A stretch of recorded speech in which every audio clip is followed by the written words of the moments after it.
Alors le dialogue continu, c'est une volonté politique de continuer justement cet échange-là depuis 2019 avec la population. Le projet a été validé, le projet a été voté, les travaux vont commencer, mais pour autant le dialogue doit continuer sur plusieurs sujets, dont notamment les parcours du futur, les pôles d'échange multimodaux. On les oublie fréquemment avec le bus à haut niveau de service et le tramway, mais il faut un lieu spécifique pour permettre à tout à chacun de prendre le transport en commun, le tramway, le bus à haut niveau de service dans des meilleures conditions. Et pour accueillir ces personnes-là, il faut des pôles d'échange multimodaux, d'où la question dans le cadre des panels, comment vous visualisez plus tard ces pôles d'échange multimodaux avec des améliorations de la qualité et des nouveaux services qui seront offerts aux personnes qui passeront sur ces peines.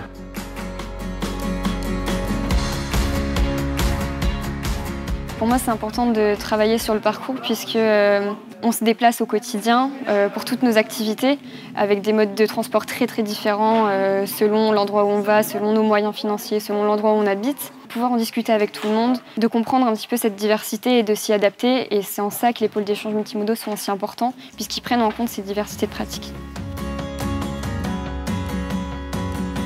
Le premier atelier, on a déjà présenté le projet dans sa globalité. Qu'est-ce qu'était pour nous un pôle d'échange et quelles étaient nos ambitions.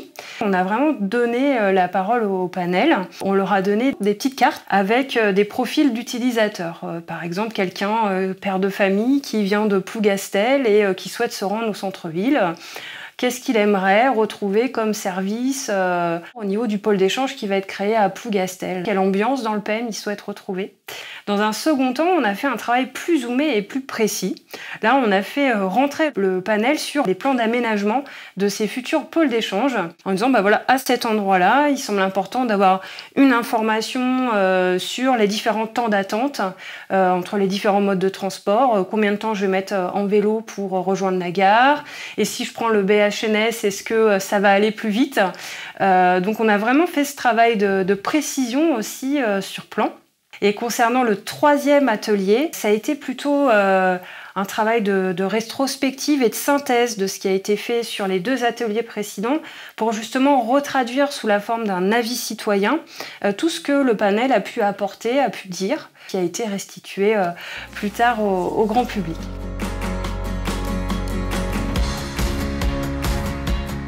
J'ai beaucoup appuyé sur le vieillissement de la population, c'est-à-dire on ne peut pas se projeter en 2050 ou en 2030 avec plus de vélos systématiquement, des gens plus mobiles. Il faut penser aussi à la classe d'âge dont je ferai partie. J'insiste en particulier sur un point. Il y aurait besoin de toilettes, les personnes handicapées, mais aussi les femmes enceintes. Là, on a vu aujourd'hui, c'était l'unanimité.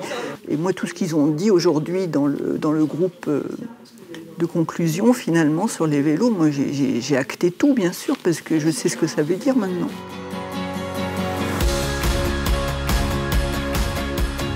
Le travail qu'on a fait, c'est de prendre en considération le plus possible les remarques, les propositions du panel. Certaines qui ont été prises en compte de manière directe, c'est-à-dire qu'on va faire les choses dans le cadre du projet Mon Réseau Grandit à court terme. D'autres où on prépare les choses pour pouvoir les faire plus tard. Pour les choses qu'on va faire de suite, je pense par exemple aux aménagements vélos sur lesquels les mises en place de casiers pour pouvoir poser ses affaires, ça va être pris en compte. Sur l'ambiance dans les pôles d'échange avec l'éclairage, avec la signalétique aussi pour avoir une bonne compréhension des cheminements à l'intérieur de ces pôles d'échange. Ça, c'est des éléments qui vont être travaillés de suite. Ce qui est, par exemple, de l'information voyageur, ça, c'est des points qui vont être plus relatifs aux services, qui vont être travaillés avec Bibus, qui exploite le réseau de transport, avec la région, qui exploite les transports interurbains.